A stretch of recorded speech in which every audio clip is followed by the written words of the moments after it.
Oh man, what's going on is the Wolf, and I'm back with my guy. Yes, sir. Yeah, this nigga, bitch, ain't cold as hell. I got to put a heater on the set. Like, I'm not ashamed that I got on. It's still wintertime where I'm at, and it's cold. So yes, I got the space heater. But I put a jacket on, so I can test to it. Yeah, we back with episode 2. The niggas that own the building don't pay the heat. For sure. So we got 46 space heaters down here. Camera's expensive. They don't got time for the heat. That's all that matters, though, yeah. But we back with episode 2, and one of the things that we wanted, and let me just be fully transparent, we're still on the same day for this particular episode. So I had to do a wardrobe change, and Q couldn't afford to. At all. So he just put a jacket on. Yeah, this was from Lost and Found in the hallway. I was like, oh, yeah, for the lay. But, yeah, man, some of the things that the reasons that I wanted to even get more in depth, and we back with the Wolf Has Spoken podcast, formerly known as The Couch.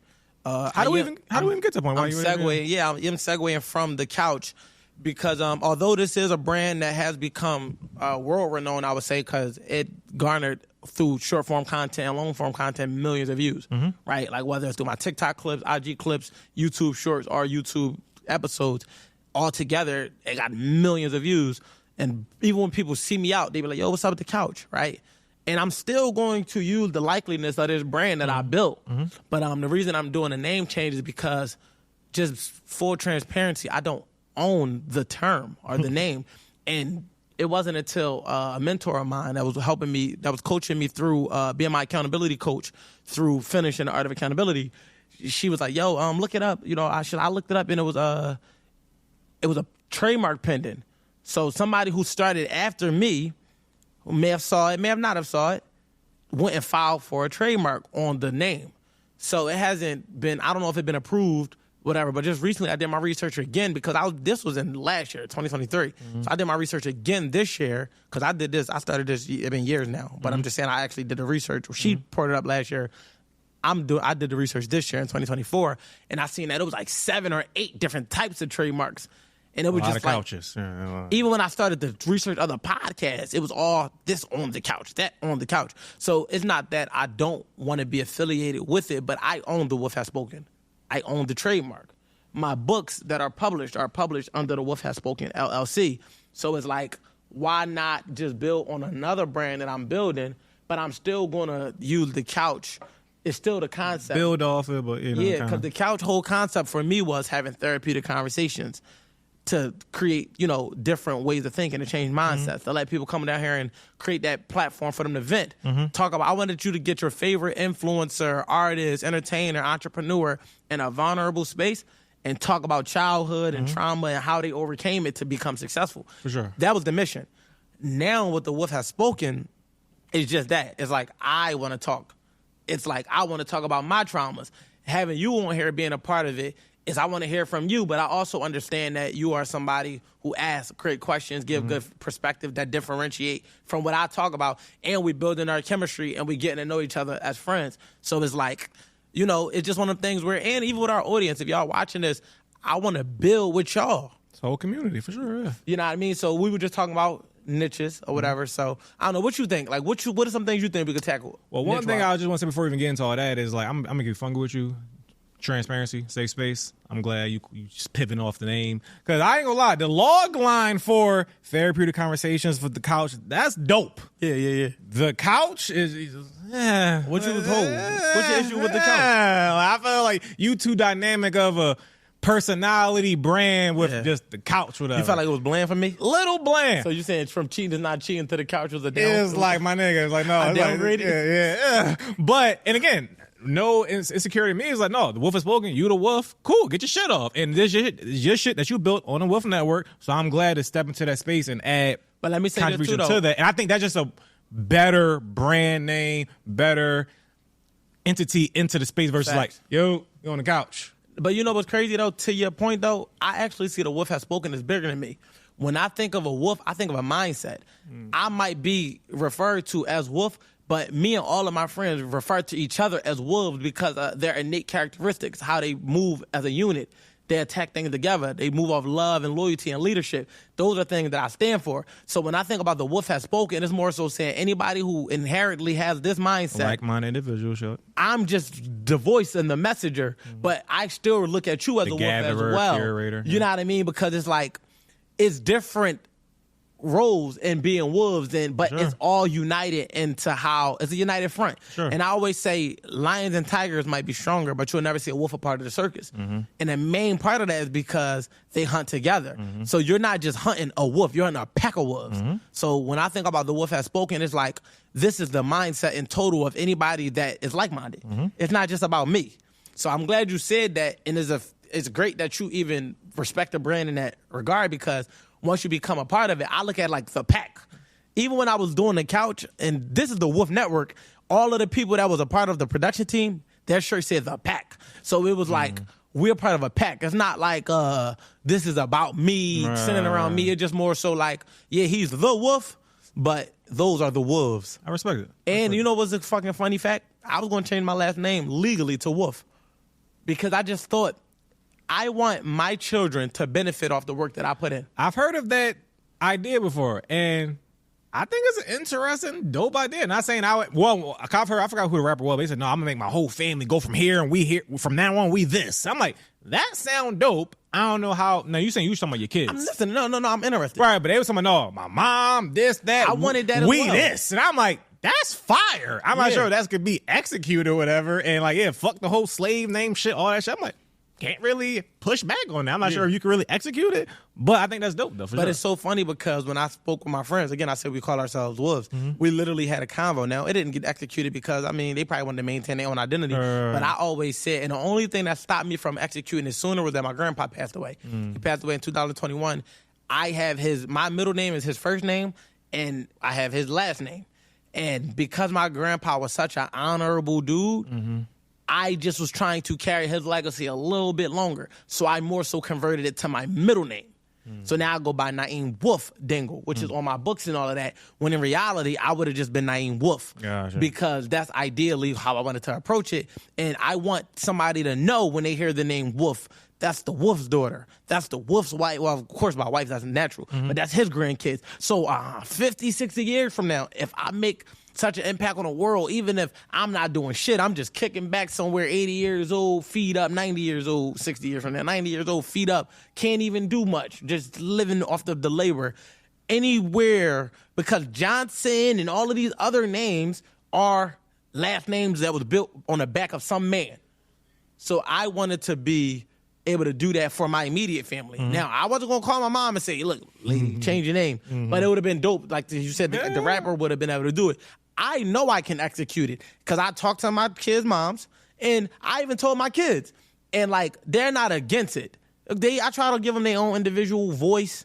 But my baby daughter, she's a caster. Yes, I can't wait. I'm the baby wolf. I can't wait until that happens. But now it's on me. I haven't done it. But my reason is for that. Like, I don't want it to be, not that we're the only wolves in the world, but at least where we from. When they hear that last name, they say, oh, let them through. That's the wolf kids. Yeah, interesting concept, because I know I've had conversations, about like, kids and legacy. And a lot of people, when you watch certain things in the past, period pieces of like names and namesakes is a big deal in the past, whatever. Yeah. And I know even the idea of like, I'm an only child. I only have one kid. I'm never gonna have no more kids. And people say, but no, you gotta have a son. He can carry down the name. And I always say like, I don't really give a fuck. Like, no, like I don't care. My daughter can change her name. Don't really care. I won't be disappointed if she got a trash last name, because some niggas got just trash corn. You an only child? Yeah. It makes all the sense in the world. We thorough ass niggas, yeah. Like, y'all selfish. So no, I ain't gonna say every only centered child is selfish. in self. Centered in self. It's a difference. Y'all centered in self. For sure. And you're the second only child in the last month that I've heard say shit like that. The other one was at the Couch Live. Remember when one of the girls was up there saying how she was only child? No, she was out of pocket. What makes her any more out of pocket than you? No, I'm not gonna say she was out of pocket. No, because she said she had main character syndrome. I don't have that. Something a main character person would say. No, she was like, no, it gotta be about me. This, we more episodes in future. I can explain and dissect how I'm not like that. But shout out there, I respect the authenticity of her though, for sure. But what I'm saying is, I'm seeing that the only child in you don't want to be responsible for others. It's like, fuck it. I just want to focus on me as much as possible. Tell me if I'm reading it wrong. Yeah, you're reading it wrong. You're reading it wrong, but it's cool though. So like, I'm the type of person where, not far from that though, where like I'm not the kumbaya, the world gonna do this and that, whatever that is. I only typically care about people in my vicinity and my village, my people I care about, my loved ones. And the rest of the world is gonna be what's gonna be. What I can't control. I don't really care about that. Whatever. I got that. I mean, that's understandable. But some people care about the well-being of everybody. I get it. Yeah, I'm not naturally like that. I mean, I wouldn't call that self-centered. I understand. That just focus on your immediate responsibilities. Even my friends and family though. But like, you also the person that said you wouldn't talk to your son if you ain't fuck with him. You put him out into the streets. He was on some and say shit. nothing else to him in life. And but what I say also about my daughter though. You said you'd do the same thing. It would kill me inside. But it would kill you. It would kill me inside. Slowly but surely. You said you can live with it. Why is that? Because if you're a man, at the end of the day, no one's here to save you. So if you doing certain things, you got a dick, you need to also understand and accept that you got to deal with your consequences and repercussions of what you do certain things. But I knew very early on that if I did certain things, my mom was going to be like, oh, you are dead to me. It's going to be what it's going to be after that, whatever. And I accepted that. So if I had a son in another dimension, so if I have a son, he's like, yo, dad, fuck you, fuck mom, I'm doing this, I'm stealing from you, I'm doing this, oh, cool, that's no problem at all. Get the fuck out and let me know how that go for you, whatever, because you are now a man. So would you, literally that simple. Approach the same situation involving your daughter? Now my daughter, so if you want to make adult decisions, you have to deal with adult results. Not consequences? And consequences. But either way, it's results on both sides, whatever. Gotcha. Now, again, get the fuck out. However, it's going to kill me inside. I'm going to slowly die inside. I'm going to stand on the principle of what's right and what's wrong. So you going to send her a little money to make sure she cool every now and again? Possibly, but I'm still like she ain't going to know who paid the bill, but it was you. I don't know, but either way, you an adult now. Where literally if you just don't zag, shout out to women zagging, if you just don't zag, you can stay in a child's place and it could be fine, whatever. And not saying that doesn't mean you have to do everything I say, but when you're just doing wild shit, I'm not following. I get it. Yeah, I mean, like, from a logical standpoint, it's if we are under a certain leadership, headed in a certain direction, don't deviate from the plan. I've seen single moms complain about like, yo, my son is 14 now. He think he can run this and terrorize this or that. Oh, really? He need to get the fuck out then. If he think like if the dad not around, he tell me he take it from you doing this, don't want to go to school. You can't take it. Now, granted, that's also a representation of your parenting. Cool, but at the same time, little nigga, if you want to be a grown ass man, it's time to be a grown ass man. Let me know how that go for you. I mean, I understand that. I think I would never done certain things to my mom. I think that a woman raising a man should be intentional about having a community of men that he either has a sense of fear for, respect, not violent fear, but more respect fear. That's fair. Like just respect, really just respect. But I associate it with it because sometimes a young boy to a grown man is the fear that before it's the real respect. Absolutely. It's like first I'm just scared that you might fuck me up. But then as I get older, I start to understand you and I start to respect you. For sure. So the initiation of it is fear, but then it grows. So whether that's basketball, football coaches, boxing trainers, uncles, brothers, I think that your nature will take its order, and even when he becomes a young man, he's still becoming a man, which is going to, by nature, try to do those things, try to be, essentially a man. And when you're in your teenage years of being a man, that's when you're most confused about manhood because you're getting told that you're supposed to still be a child while feeling a certain way, thinking a certain way, and wanting to do grown man things, whether it's having sex, driving, having your own money. And then if you feel like the only form of control that your mom has over you is the fact that she's taking care of you, you're going to start to try to get those means of things on your own, whether that's getting a job or selling drugs. You know what I mean? And that's just the life of a teenage boy. For sure, yeah. But to speak to your point about the women feeling like he's getting out of control, the best way to keep your son under control is to not try to control him by way of being his mom in turn, but respect his maturation, but have men around that he respect. So that way he never has to disrespect you because you don't want that. But if I've seen it directly where we start to try to become individuals and our moms still want us to be babies. Sure. So if I said do this, so you gonna do that. And it's like, that's not really going to equate well when he's beating niggas the fuck up on the streets for talking crazy to him. He can't do that to you. Not saying that resorting to violence is okay, but as men, it's certain things you have to do to gain respect. If you want the respect of a gladiator, you have to be one. I'm not saying that's okay. If you want the respect of a working man, you have to work hard. You want the respect of an intelligent person, you have to be smart.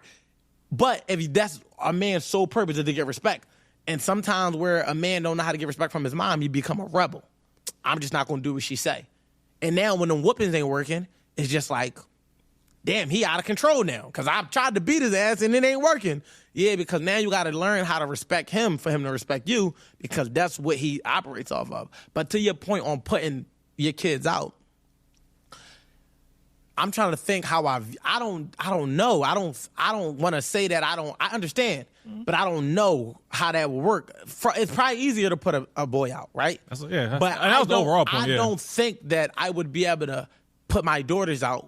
I would just probably put them in their own place. And it's like, I can't live with y'all no more. Y'all bringing niggas through the crib. Y'all doing shit that is just not for me. But here's what we're going to do. Why? Because I don't want to see the aftermath of what that would look like for my daughters to fend for themselves. Yeah, and the last thing you want to create is a stripper. For sure. Not saying that there's anything wrong with strippers. I enjoy the strip club. But as a dad, if I can avoid putting my daughters in survival mode, totally get it. I'm going to do it. Yeah, and we'll unpack that, because that's the reason how I even landed on that whole point is a topic for a whole other day or whatever. Okay, we'll do that another day. Sure. But So go ahead. Yeah. So I guess the initial thing was me just asking that. But I know we came here to talk about refinement. Right. We briefly, a few hours ago in the last episode, talked about the spaces when we transitioned, and it was post-pandemic. Well, pandemic to post-pandemic. Right. We were who we are, but in different ways prior to. But I guess, I don't know if it was an age thing that made us create that turn, or if it was just having enough time to sit still. I'll let you speak to it, and then I'll gather my thoughts on the matter. Yeah, because my full thought about it was, I feel like, I've been, you're an adult at 18, technically. They didn't say the brain's not developing at 25 and shit like that or whatever. I'm listening. I feel, you're an adult at a certain point. I've considered myself mature for even longer than I was an adult, whatever. I've been mature for before when I was a kid, whatever, in certain ways. But at a certain point, I realized, oh no, like, I still didn't have really life figured. I want to say master, but not even master. But like, to think you got it master now is crazy. Sorry, let's say just figure it out to a higher level, whatever. So I feel like once I start tapping into that, I'm like, oh yeah, this is what I was missing at other points in the past. This is why certain things click in hindsight. I feel like me and my, when I say me and my girl, is like, instead of trying to do this, this is a better approach to it, whatever. Now that I have a child, it's like one of I feel, if you care to have children, that's another piece to unlock in yourself to really learn more about yourself, and also how you adapt to that, whatever. And it makes more sense. It makes more sense about your relationship with your parents as well. So I feel that's another thing to unlock, like, that other level of refinement. Because you could be an adult, mature, then like, oh no, are you your best self? Are you in alignment? Are you, fully efficient to what you're trying to get out of life, whatever? Are you in your best mental space, emotional state, physical space, whatever? Or just what is really lacking what you're doing? So I feel that's where I was at from 2020 to now. Like, no, like, I'm refined and I'm appreciating and seeing the benefits from that, of like that locked in space, whatever. And of course, that doesn't mean we're all human. So it doesn't mean it's a linear thing of like, oh no, yeah, I'm just looking this, whatever. But yeah, that's why I feel like I've tapped into, and I think that was a rare space. I feel like, and you can speak to it in your own way. I think a lot of what you said, I just want to add context to it from my perspective, was again what I briefly spoke on, was just that turning point. But I guess what I'll say for anybody that might be in that space, whether you transition out of your 20s into your 30s, out of your 30s into your 40s, out of your 40s into your 50s, out of your teens into your 20s, you have to know not where you're going to end up, right? Because some people don't have foresight, but you have to be intentional about knowing at least where you want to end up. And even if you end up somewhere else, like when they say shoot for the moon, but if you miss, you land amongst the stars, at least you were intentional about that season. Because what I'm learning now, being in my third decade, is that surviving your teens is different than surviving your 20s. Now, just entering my 30s, after just surviving my 20s, I realize what my goals are now and how different they look.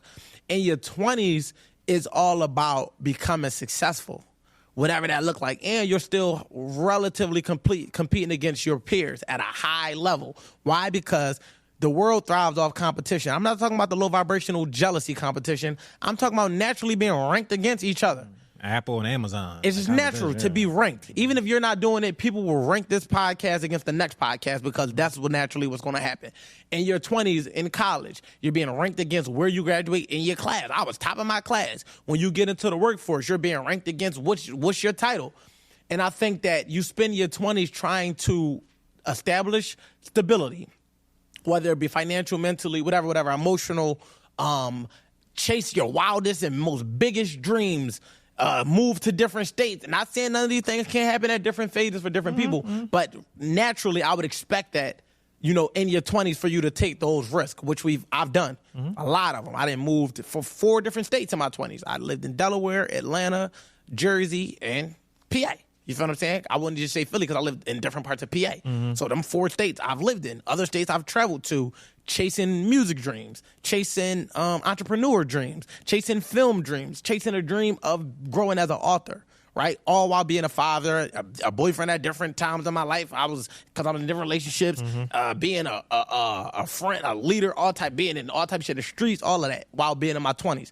Now in my 30s, in a more refined way, instead of chasing rank amongst the world, I'm chasing rank amongst where I was and where I want to go. So it becomes a very centered position if you do it right. Because some people get in their 30s and be like, fuck all this shit. I want to do all of the crazy shit I didn't do in my 20s. Right. It could happen in reverse. Right. But for somebody who was overly ambitious in my 20s, now in my 30s, it's all about consistency again and stability. So the refinedness, and what I would say to anybody out there and knowing how you want to transition is about understanding that you're going into a different decade, you're becoming a different person, and it's going to look different. You're going to meet new people, you're going to do different things, you're going to want to, your interest is going to be peaked in different areas. It's going to feel weird in a way because it's different. It's unfamiliar. You're going to feel at some points lost. But understand that you don't have to carry the energy of your previous decade into the current decade, and that this is a fresh decade. I'm 31. That means I'm only 11 as an adult. That's just the reality of it. I'm not saying I was an adult at 18, even though I had a kid at 16, even though I had adult responsibilities. No, I'm going to start my adulthood at 20. I'm 11 years old in my adulthood, and in my 11 years, this is what I learned. From 0 to 10 was this. Now, it's no different from going to 0 to 10 to 11 to 20. Those teenage years is different. You're going through puberty. You liking girls now. You want to get fly now. Your appearance matters. Now in 30s, for me, the sexy part about it is being financially stable, financially literate, being able to fucking travel and have my kids. Helping out your parents. Helping out my parents, literally, legitimately. Whereas on my 20s, it was still about helping me out. Yeah. It was like, I could be selfish. Ooh, now, I know you spoke first to this subject, but in refinement, that's another thing I want to talk about, and this is a little segue, but I wholeheartedly realized and learned that it's really different levels to manhood, right? And I'm not talking about age. I'm talking about even from a single man to a man in a relationship, a man in a relationship to a man with kids, a man with kids all the way back to a single man with no kids, a man with kids down to a man in a relationship that don't have kids. Is because what I learned in the difference in manhood alone, to co-parent and all the difference. One thing I learned is when you are single with no kids, as a man, even so, you can literally be selfish. And most of them tend to be, not putting that on all the men. But I'm saying what I'm learning now, having kids, having a relationship, I'm like, I can't be selfish if I wanted to. And by me saying most of them be selfish, not saying that they can't be. I'm saying that they should be. Because it's like, nigga, this is the only time when it's all about you. The moment you have a kid and a girl, because even if you have a girl, it's not even all about you no more. Absolutely. You throw kids in there, it's never about you ever again. Now, we find pockets to do things that we love to do. But what I had to learn is, even in conversation, I'm like, it makes sense that you with no kids in your 20s would think like that because your responsibilities are different. So you're going to come off selfish because in reality, even if you have a girl with a kid, you can get up and leave. Once you have your own children, if you're not a deadbeat. Niggas still get up and leave. No, but a nigga shouldn't. Absolutely. And I denounce them type of niggas because it's like, nah, nigga, handle your responsibilities. Absolutely. Don't just want to enjoy the fruit, but don't want to take on the labor part. But all in all, that's just the mindset that I developed now, having a family of 5, including myself, 3 children, and a girlfriend, and being a marriage-minded man, and now realizing like, yo, I see why my homies that don't have children still can go out until 3 in the morning. But they might not understand why I can't. And they only can see it from their perspective. Even if they try to understand. You got a curfew? No. But I understand that I'm the protector of my house. And the last thing I'm going to do is be out at 3 in the morning and something happened in my crib. So I'm not going to be out in that way when my children is in the house unprotected, unguarded. You know what I mean? Not that they need this full-fledged, but it's just the concept. Or putting myself in that predicament to not be home. That's just not smart. But I can understand how a man without kids don't see it like that because he's responsible for his own safety. Right. So his decisions affect him and him only. So that's why I said they can be selfish. Basically saying that it's okay. Like if you are a single man. It's part of the maturation process. It's part of your maturation process because you don't have no responsibilities outside of you. And then you start taking care of your girl, you still can kind of pick and choose what you want to do. Because it's like, yeah, I feel like doing that. But when you have children and they rely on you and your household relies on you, you don't have a choice. And I know they're like, well, you know, yes, you do have. Nah, because if you want to be a responsible man that handles his responsibilities, your choices now have to filter out through what's best for all of us. Especially when I consider, I feel like, these conversations tend to circle back to like, well, a lot of men, whether they provide or not, they tend to not do these custodial things that falls a lot on a woman's lap, this and that, whatever.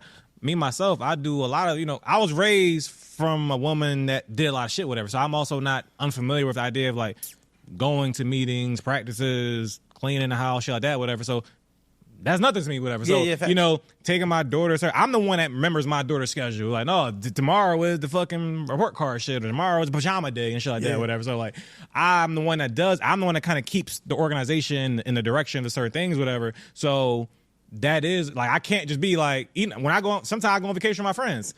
That's a whole thing I got to kind of lay out while I'm gone and shit like that, whatever. It's not just like, yo, all right, I'll be back, let me know how my daughter go for the next 5 days. No, it kind of still running this even though I'm away. Yeah. But to the young man that's out there, or to the man that's not even young but don't have any children and don't plan on it anytime soon, or just don't see it in the near future, pull out.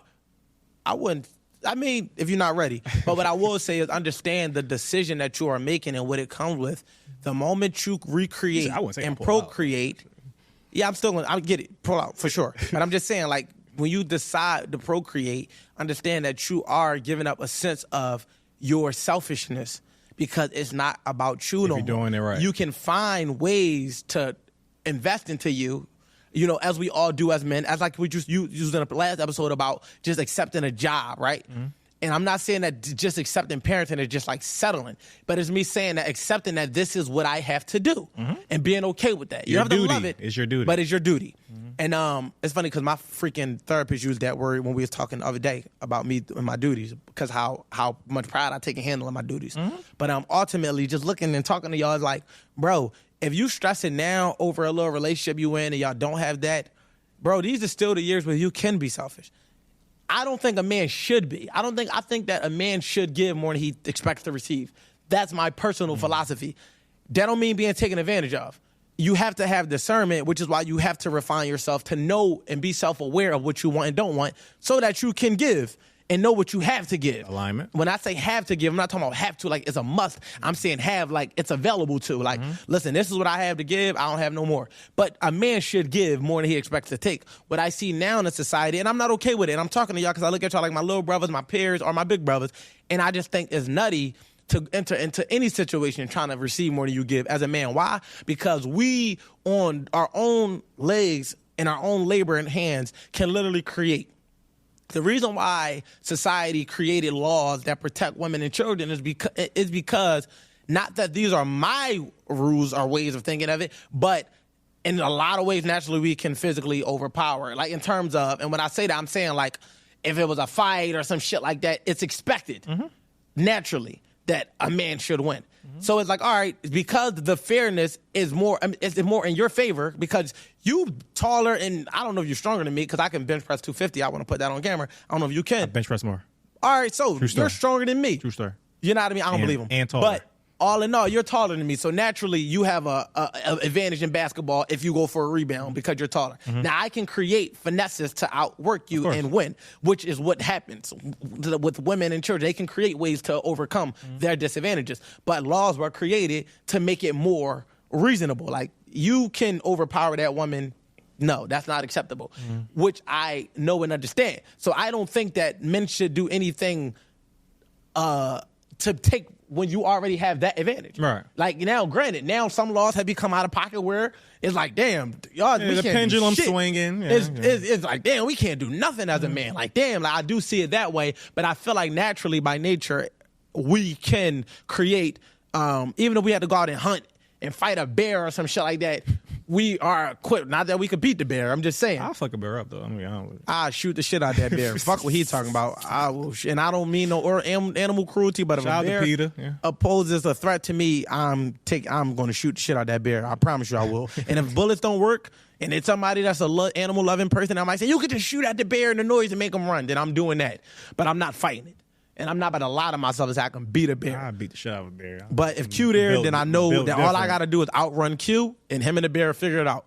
But getting all the way back on the subject, and also that's why I don't feel like men should be selfish, because I feel like naturally we can provide if we put ourselves in a certain predicament to do so. So expecting somebody to take care of you, to me, is selfish.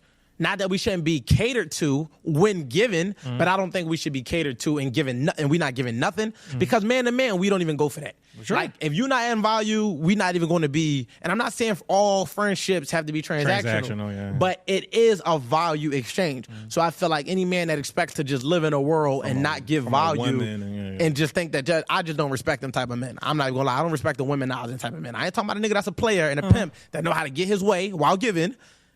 I'm just saying I don't respect lazy the nigga that bum ass niggas that ain't bringing nothing to relationships. So if you one of them, nigga, you should be watching this pod to learn. Not judging you, but I am telling you that I don't respect what you're doing. Slightly judging.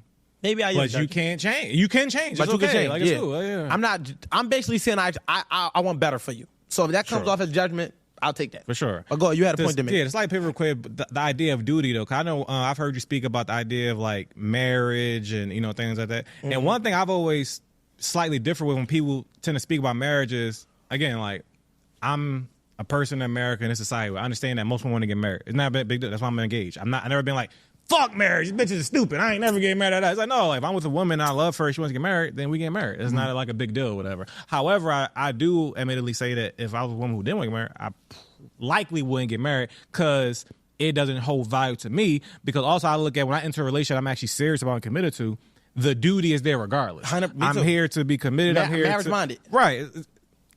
I suppose I just look at I'm just committed to you. I'm committed to what we're building. And that's just another label or word that, of course, society added, but it is what it is. I created that. I'm society. Who got you? Yeah, this nigga's different. He's good. So I ask you, like, what does the idea of marriage mean to you, and what do you think? Do you feel like a relationship that's leading to marriage, what does that look like? What does duty mean to you in totality? Those type of things. It's so funny, man, because I think that the concept of marriage biblically, is like, certain things you're not supposed to do until you're married, something like that, right? I think the other side of it, the contract side of it, which is the paperwork and the legality part, which I'm not overly educated on, but just understanding the concept and the premise of it, I think that it wouldn't make sense for no man to do it unless, other agreements are in place, right? Because what I often heard is women file for divorce more. When a divorce happens, a lot of times men lose more. Pay for the lawyers. Legality-wise, it wouldn't make sense. But for me, the union of it, and real quick, love don't make sense. That's the beauty of it all. But the commitment, I just double down on it. Not making sense. I agree to your point, and I want to roll right through this. I agree to your point that I'm committed before any marriage proposal or any wedding. Once I commit, I'm treating it like that. Whatever the duties of a marriage is, I don't know how to not be a husband. Right. I only know how to pay the bills and handle this and protect and provide. I don't know how to be a boyfriend. I don't know how to just coexist with a woman and waste time. That was never my thing. I wasn't good at that since I stopped being a nigga that wanted 20 different chicks. The moment I started to want to pour into one, it all automatically became, what are we building? And for me, I don't need to wait till the wedding to start building. We can build now. The wedding is a result of seeing each other in certain phases, saying, you know what, let's tie the knot, let's do this thing. I want this forever. But regardless whether it's a forever thing on paper or not, I'm already going into the mindset of, I'm committed. This is my lady. Yeah. I'm her man. We are doing this, and we're going to operate like that. My household right now operates like a married household. Like, you know what I mean? Like, we already combined families. I told you, we blended our families already. We already moving and maneuvering like that. I don't see nothing changing outside of maybe the last name, which could be major, and, you know, her being able to... Would you care about that?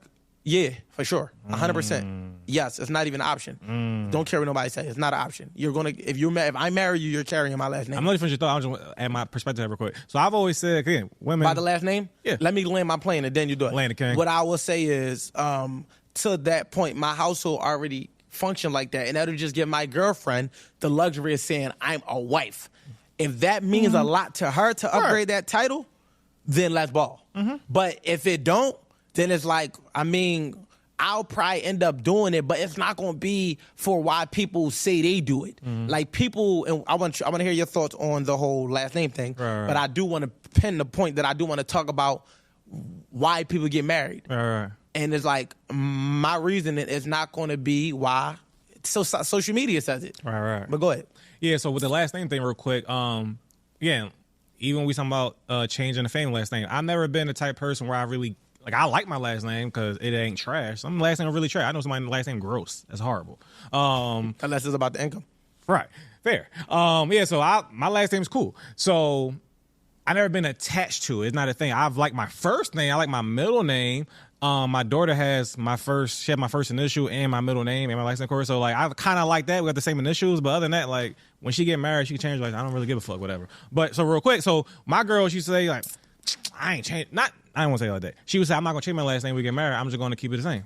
I don't give a fuck. Like, and she tried to, like, say, like, I think she was trying to test me early on, see, like, would I get a rise? And I'm like, lady, I don't give a fuck about your name for real. Like, it's whatever. But of course, she's a fucking woman in American society. After a while, she wanted, especially when we had a kid, because that was the non-negotiable. I don't give a fuck if we was married or not. My kid's gonna have my last name. Okay. So with the marriage thing, I think once the baby got involved and we got the same last name, then she's like, oh well, I mean, yeah, I think I probably will just change it, this and that. I'm like, wait, I never gave a fuck. I don't give a fuck. Like, it's not a thing. Like, but I think that and I'm only speaking to your perspective. I don't want to speak for you. I think that's only a thing because there's no significance to your last name.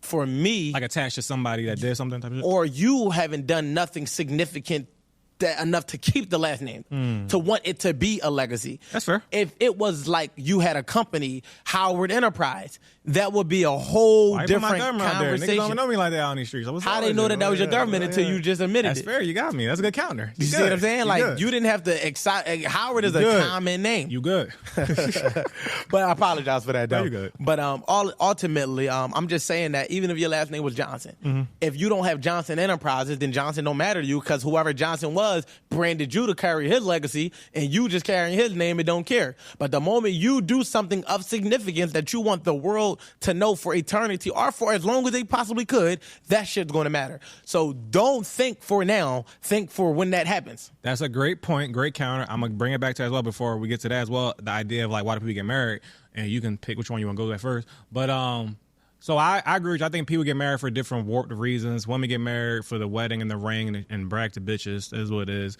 Men get married to shut women up to shut women up. That's almost all men.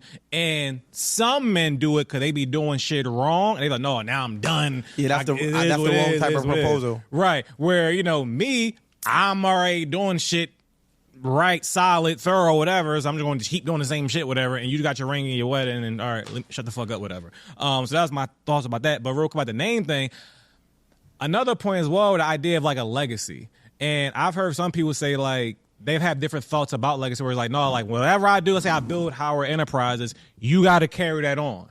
Or like if I don't have a kid and I build Howard Enterprises, damn, like what the fuck was even the point of it all? Like, is nobody even to relish in or take it over type thing, whatever. And the third idea of that is like the idea, I've seen people who built Howard Enterprise or whatever. And just because you change your name, whatever it is, it's certain celebrities or famous people that got different last names. Like, you know what the fuck the kid is, though. And I don't take away from what you did at the same time, though. So, again, I haven't built nothing to that degree, and I don't have a kid that's old enough to do something like that. But I think, I'm going to project, I'm reserved right to change my mind. I think that still wouldn't move me to be so moved about my last name. In the day, you still mine.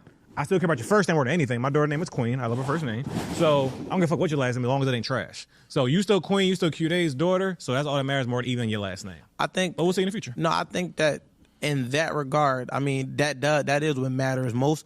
But I think that, again, when you think about building something that'll exist longer than you will, those little things does matter. That's fair.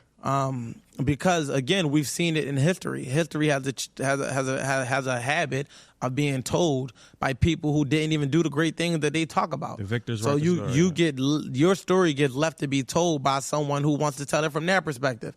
At least when you build something through you, at least you get to tell your version of it. Put your name on it. You know what I mean? Put your name on it. Now, you can't force nobody to carry out your legacy. You know what I mean? And I don't think you should, but I think that is an honor. Like, it's an honor. My grandpa didn't ask me. It's an honor because I know what he did in the Marines and how he won a Purple Heart, and he was I'm trying to think of what rank. It was a high-ass rank. But it was just dope. And the story of what he did in Vietnam and how it was 3 of his men versus 50 Vietnamese people, and they saved a whole house full of hostages and got rid of all of the Vietnamese people, and none of the people with them died, nor did the hostages, which earned him his Purple Heart. I thought that was honorable because here I am just going through little wars, right? And to think that he did that in the Army and in the Marines, or whatever, not the Army, but the Marines or whatever, it's just dope. And then not even just that, but the things he did for my family. Like, my grandpa really was the centerpiece. And it's like, yo, this nigga was different. Like, when I look back on it, you don't realize it as a kid until you become a man with responsibilities. And you're like, yo, this nigga was different.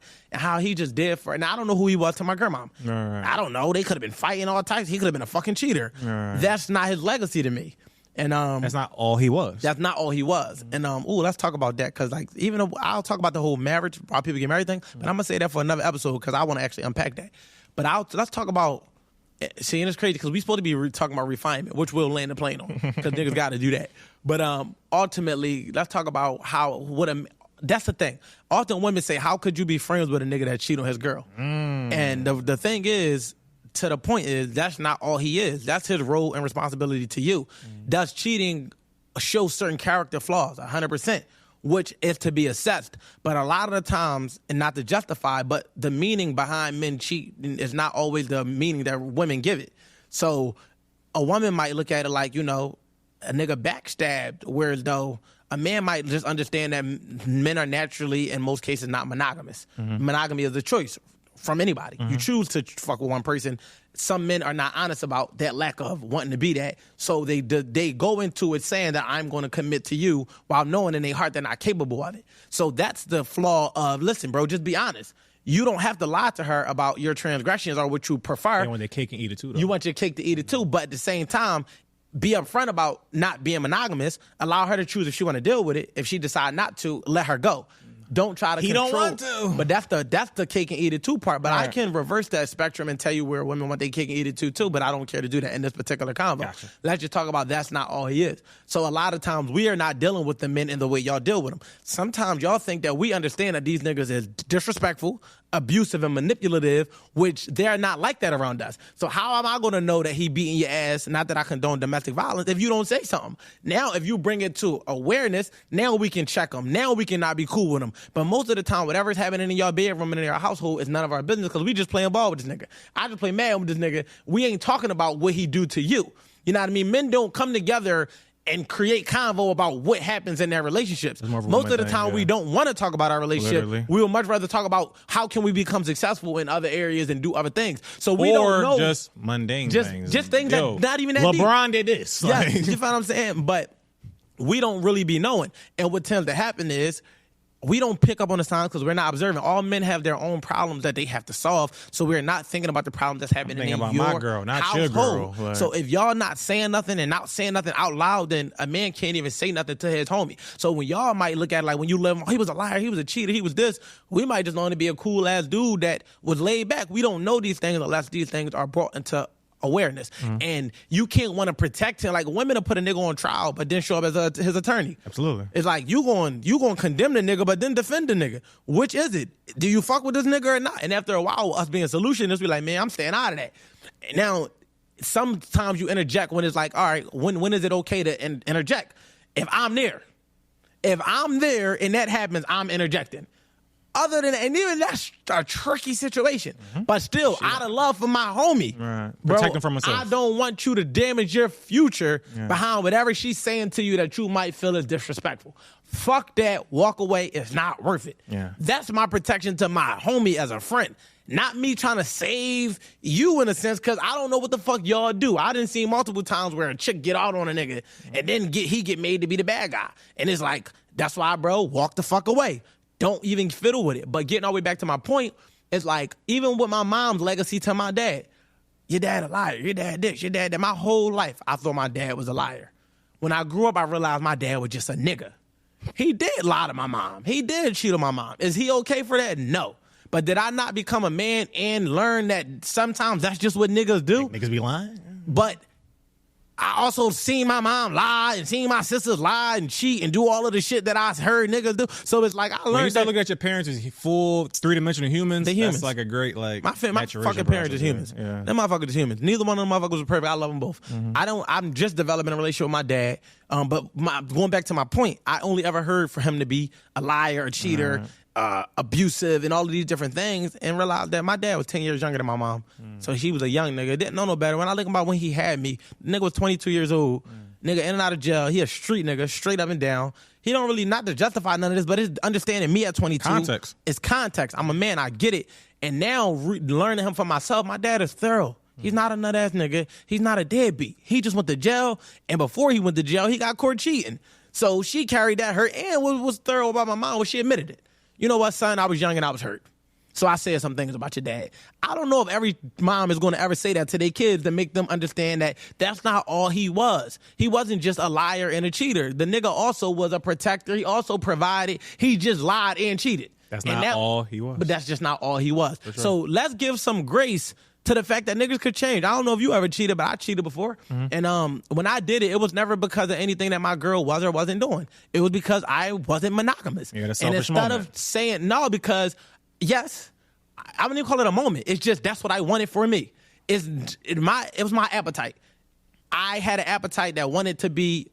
I wanted to satisfy, and I just made sure in my own transgression that I never wanted to bring home a baby or an STD. That was my boundaries that I felt like I didn't want to cross. You get what I'm saying? And some niggas don't do that. Again, that was my boundaries that I didn't want to cross. The issue with what I did was that I should have been upfront about it. But as a young boy, I just felt like sometimes being too honest, like sometimes you protect people by not sharing certain things. You ain't gonna tell your daughter you about to get evicted. Not that you feel like you should, but you feel like it's better for her not to know. I didn't want my girl to think it was something wrong with her. So I'm like, listen, as long as I don't do anything that jeopardizes her health and all of that, at least intentionally, I mean, then I can live with it. Is that okay? No, but I'm speaking from who I was, not to who I am. What I became since then is just being straight up and down transparent. Look, I'm not afraid of no consequences. I'm getting my dick sucked tomorrow. No, listen, because there's a respect level to it too. And I'm not saying that I just say this type of shit to my girl. People who lie are afraid of the consequences.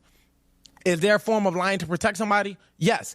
But when people deceive, it's because you're either somebody who wants to take advantage of situations or you're afraid of the consequences. And for me, I'm not trying to take advantage of nobody because I don't ever want nobody to say I took advantage of them, and I'm not afraid to face the consequences. So I would much rather say, this is what I want. Can you handle it or not? If you can't handle it, then feel free to do what you want.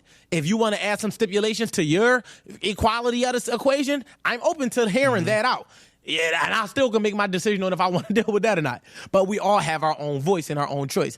And that's that. For the people that lie to protect, I feel like women will lie to protect themselves. I can give 1,000 examples on how they do so. They want to protect the way you view them.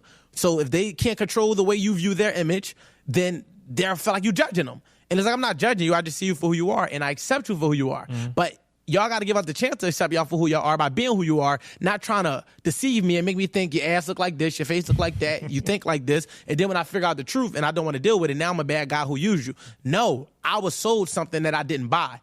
I'm perfectly fine with knowing that you have an attitude problem, knowing that this is what triggers you and bothers you, knowing that you don't fuck with this type of shit. But you didn't present me with the opportunity to choose to deal with that. You presented it over time, and now that I'm burnt out and don't want to deal with it no more, I get looked at like a guy who abandoned his woman because of what she was going through. No, I would have been perfectly fine with that. Just be okay with being upfront with what's going on. If that's who you are, be who you are.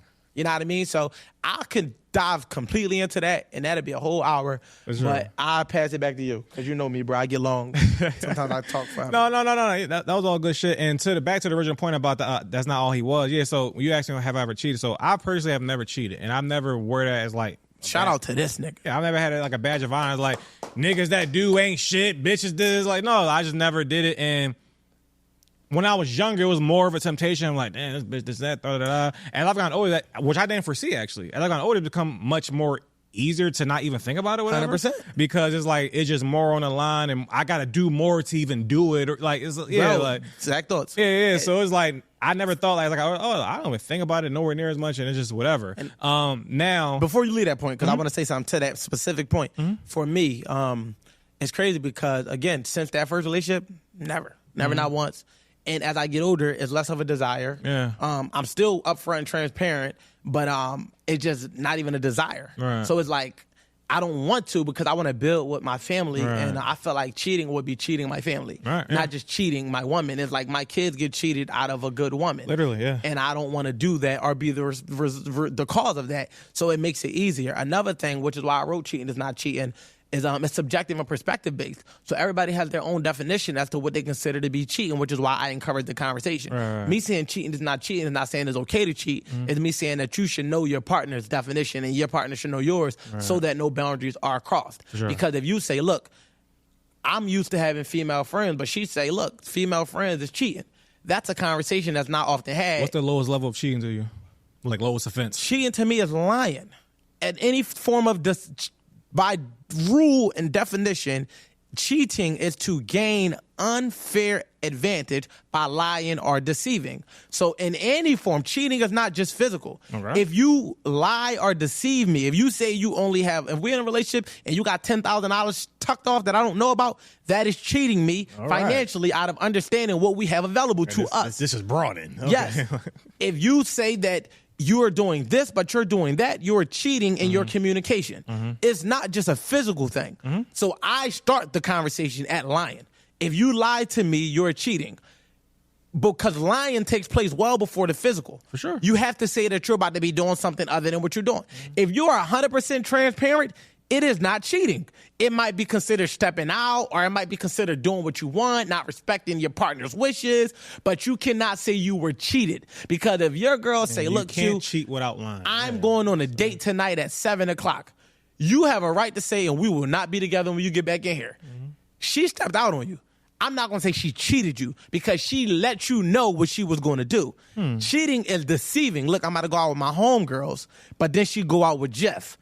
Now it's like, nah, you cheated me. You betrayed me. So for me, I start the conversation at being lied to. I can have any conversation, honestly, whether I like it or not. I like that. I respect it. And to that point, I will also add this as well. When I was cheated on, what I learned from that most important, well, I learned two things. Is that one, not that everybody will do something, but everybody's capable of doing something. Yes. And that was like the greatest lesson from that. And it wasn't like some like earth-shattering thing, just like an enlightenment thing. Like, oh, cool. Like, I think all men go through that. And they think we go cold-hearted, but no, we just get logical about it. Right. And it's okay, like, I'm not exempt. And once you prepare for it, embrace for it, it's like, okay, and that doesn't mean you're some people do get jaded and all that type of shit, but if you just like, no, like, I don't look at my girl, she walk at the door, I gotta, no, give me your current location. No, it's just like, but I know this is possible. It's not something, whatever. 100%. Second thing, though, what I also learned from it is that, that is my deal breaker, though. Because some people can get cheated on, whatever, lied to, betrayed, and be like, all right, I may bitch about it for a few days and weeks, whatever, but I can get past it in some way and move on. I knew that my trust factor boundary would be broken, and I would then become an insecure person and be like, 100%. oh, like if you're going somewhere, now I need to get your current location. Now I need to I need these reassurance things, or I won't be at peace of mind. I wouldn't say that's insecurity. Yeah, I so would now, just say it's reassurance because of what happened. Right. So now, cut it. It is what it is. And then, 100%. well, I'll just move on. Like, we both be at peace about it. Yeah. That is my deal breaker for the exact reason you just broken down. More context to it. I'm gonna be short-winded about it. I just feel like if it's costing me my potential freedom, my potential life, the money I'm invested, the time, the emotional investment, the being your guidance, your all of these different things, a person shouldn't be able to access you for cheaper than that, because that's not a fair exchange. Now, that's on that level. The other level is the psychological aspect, that because I'm rational, I'm logical, and knowing what will go into that decision and where you have to be in yourself, you know what I mean? Which is, again, all in cheating is not cheating, breaking down the different levels of it. Yes, some women could just cheat just for the sake of it, but in most cases, it's a little bit more into it. And I'm tired of the same conversations being had over and over again. We get it. But that is a factor of why it's a deal breaker, because it's like you won't even open yourself up in a way if you're not even considering certain aspects of it, unless you just got a bucket list thing, you want to go fuck off in Dubai and nobody know about it. That can happen as well. But I don't want to never ever find out about it, and I'm not okay with it if I do find out about it, because I'm gonna still feel the same level. But I would just say that it's possible as well. Some girls go on trips, and just do shit. Regardless of deal breaker or not, I would respect that more, even in this deal breaker, than you just fucking some nigga at your job that you would. This is why you have to read this, because all of this shit is literally broken. You get it because you explained it, but I'm just saying, this is the conversation that's had. Like, men will much rather this than that for these reasons. And it's just that. But getting all the way back to, because what was you said something else that I wanted to comment to prior to it being a deal breaker. Just of not cheating or that. So I was gonna ask you, were you a nigga that just didn't have no extra bitches? No, so like I said, when I was young, so I always had bitches. And when I was younger, I always had bitches. And when I was younger, I said it was more of a temptation, because to your point of what is cheating. So I accept all that. I was that person where, like, when I was young, I would entertain shit. Text, like, oh, this and that, da-da-da, whatever, this and that, boom, boom, boom. Never fucked a girl, never kissed a girl, whatever. I would entertain it and play with the idea of it. I said that was more of a temptation to me, whatever. It was just the thrill. Right. As I got older, that's just not a thing at all, whatever. So it was always. But this reason I say that, because, like, I don't. And I'm not mad if someone says that is cheating. I'm not mad if someone says that. Again, it's to everybody's own definition. Right. I'm not a fan of the people that are inexperienced with women that got it right the first time. You found a woman, and when I say inexperienced, I'm saying your woman. So you know her tendencies. You know you didn't date a bunch of women. You didn't go through the heartbreaks and the breakups and the fucking with chicks that fucks your homies and fucking with chicks that just love themselves, fucking with chicks that hated themselves. To know how they differ, because it's just as it's different types of men, it's different types of women. Absolutely. By nature, we all innately have certain different ages similarities, but by choice, personality, character, self-respect, self-love, these decisions are completely different for a completely different motive. So I had to become a man that had to become self-disciplined, because I've always had the opportunities and the options, right? Since my teenage years. I'm not gonna say always, like I just came out the womb. You wasn't fucking at 12. All right, cool. But I was with 7 with it. No, come on. 12 was even early. Kindergarten. But even then, it wasn't consistent. It's wild regard. Okay. Hold on. Even then, it wasn't like a consistent thing. But I would hope not. Once I got to like 14, 15, it was up. No, from that point, 14 up? Yes. Okay. And this is like whatever. I'm not one of them, like this shit, come on, like y'all know. Whatever. All in all, because I went through that period of feeling like all of that different, going through those different experiences, I take pride in being self-disciplined, because I know how easy it is to fall to temptation. You luckily didn't.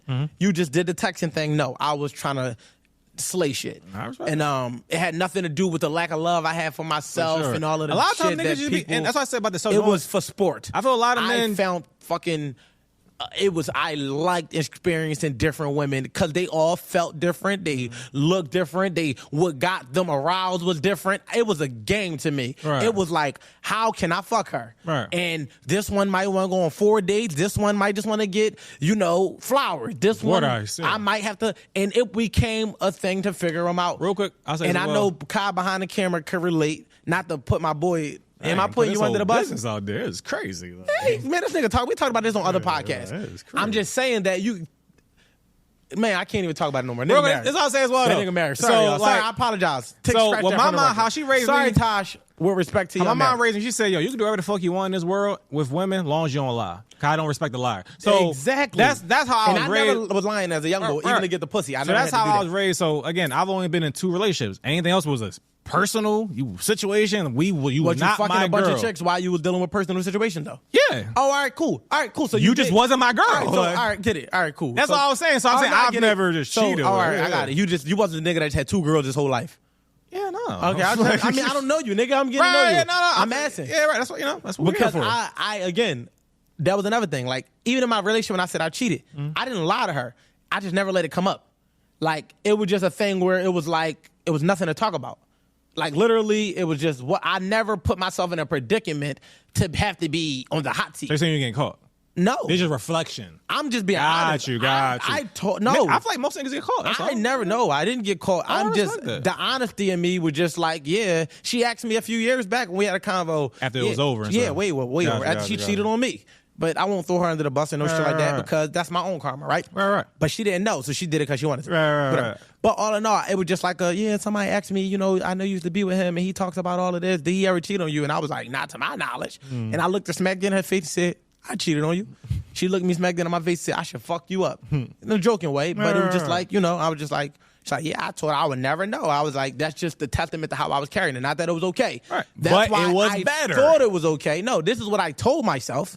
But when I think back on it, no, nigga, I'm just going to be transparent up front because I wasn't being upfront about it. I just was like, if it come up, this is what it is. But I wasn't upfront. But before, with any chick that wasn't my girl, transparently, you're not the only person I'm talking to. Yeah, I'm doing this. Yeah. And it actually got me more. Because I did at least I'm choosing for myself. Right. And I learned that when you let a woman choose for herself, 9 times out of 10, she's still going to do it. Right. Because now she realized, like, oh, he's honest. Well, at least he ain't lie. So now she has a leg to stand on. Yeah, and to bring it back to relationship, my whole thing, like I say this during a live couch podcast where it's like, song cry. I never wanted to be holding song cry where it's like, I got this perfect girl according to myself, whatever, and I did something to fuck it up. Yo. Like if we break up or because nobody, I'm not saying everything is forever, nigga living my life. but if we break up and it ends, I'd rather be like, oh, we just didn't work. Or it wasn't me. It wasn't meant to be whatever. But as far as me, like, damn, I did this, that made this end, I'm a dickhead. And I'd rather not do it. I'd rather just be single and it's gonna be what's gonna be, whatever. But if it's my situation, my relationship, no, we gonna just work till we don't work. Not like, 100%. oh, I did this dumbass selfish thing because I fucked this random bitch I don't even 100%. give a fuck about. And then my 100%. whole livelihood And is that's fucked. my mindset now. Right. Everything to a T. That's where I matured to. And it's like, when I think about fumbling a good woman, it's never the woman that thinks she's the bad bitch and thinks that I dropped you. I didn't fumble you. Fumbling is what you just said. I fucked this up. I did not do what I had to do as a man. I did not take care of my responsibilities. And not only that, I was cheating on you. I cannot live with that because then I would have to live with that. But I'm perfectly fine with growing apart, and I'm perfectly fine with if you do something, you got to live with that. Facts. But I'm not going to be the reason this shit fuck up. So when I be trying to explain to my girl about what she don't have to worry about, it's like, yo, if you understood that I don't even think like that because I'm not about to be the reason this shit don't work. You will not be starting a podcast about me. You will hold this L. You Hello. will not be going on a fucking press run about how I cheated on you and how you had to get away from me because I was abusive and manipulative. Fuck no. I take pride in not letting that happen. But I'm definitely ain't about to let you abuse or manipulate me either. So when it comes to that conversation, the maturity in me and where I'm at 31 after having to go through all of those things, because it fully looks different. refined. I'm fully refined in knowing that, Or at least I'm headed in towards this it. relationship that I want to be in, and if I don't want to be here, I'd rather have that talk. I don't have no desire. Now, the conversations about threesomes and all that, I don't know if I will expose my relationship to no shit like that. I don't think I desire to do that type of stuff. You know what I mean? Like, I know it's to each his own. Of course, yeah, But yeah. I just don't know. I can't, again, I'm giving myself the luxury of being able to say down the line that I might have changed my mind. Yeah. But I don't think that that's what I'm looking for right now because we haven't done, there's a lot of stuff we haven't done. It's been a so year. it's like, it's like we ain't even bored yet to even start thinking about sprucing shit up. But to the people that do what you got to do that works for you. But going back to the men that's out there, man, a couple of books I want y'all to read, and this could apply to the ladies as well, because I don't want to make this like it's just a men talking to the men. All right. Read, of course, my book, Cheating is Not Cheating, Art of Accountability, and 3 more I'll plug just for the sake of this convo, and you can plug some too, is The 4 Agreements, The 4 Agreements, The Power of the Subconscious Mind, and depending on where you at, Think, Grow Rich, Rich Dad, Poor Dad, The Way of the Superior Man. But go ahead. So, shout out to his recommendations. I'm a person that's a college graduate, written several screenplays, never had a bad grade in reading language arts. However, have never read a book in his entire life. I've never completed one. Read has never been my forte. Can we make that a goal? No. I've lived long enough. It's okay. Even when I write screenplays, I get other people to read them for me. So yeah, I it's just not my thing. Whatever. Make it a documentary. Can you read? Make it. I can't not read. I don't even type on my phone. But yeah, so if you want me to get information, you want me to make it information, make it a documentary. So with that being said, my recommendations for this episode is one, I know I was telling people again, I'm into like, being your best self and always working towards certain things, whatever. So I'm into like certain diet challenges. I saw a cool doc called You Are What You Eat, whatever. I'm into those type of things to remind myself whatever I'm eating is fucking poison myself. I need to maybe work on that in the future because he said I'm not going to change, but I'm going to watch it. I like reminders to know I'm fucking killing myself. That's always good to know. Rebuked, but go ahead. Yeah, I saw some cool things. Rustin, that was a cool black biopic joint on Netflix about a great civil rights leader. Bitcoin, I love seeing white people scam America. That's always dope to see. Get that money. Yeah, I'll leave it right there. Cool things to watch. Visually, watch The Secret too on Amazon Prime. That's a cool thing to watch. You should check it out. Okay. Something I always tell people to do, and I guess I'll leave y'all with a bit of my final thoughts. My final thoughts is for this week, man, write down your goals. You know what I mean? Get ahead of your week. Try to start your week. Absolutely. A couple of days. If you try to start your week on Saturday, if you can, don't wait till Monday. You know what I mean? If you're a man, figure out where you're going, bro. If you're a woman and you are single, learn how you like to love you so that the love that you have for you is a natural reflection of how people love you without you having to communicate that. Men learn how to love you so that you respect you enough to not tolerate things that are below the level of respect that you would like to endure. Don't reach your breaking point to where you got to become violent and abusive because you feel disrespected. Love yourself enough to put the boundary in place from the rip so that it never gets to that threshold. So I'll leave y'all with that, man. Let's focus on self-love. Go check out my books, you know what I mean? And make sure y'all follow us. All of our information is going to be on the screen. And we'll leave it here, man. The Wolf Has Spoken. The Wolf Has Spoken podcast, episode 2. It's a wrap. Appreciate y'all.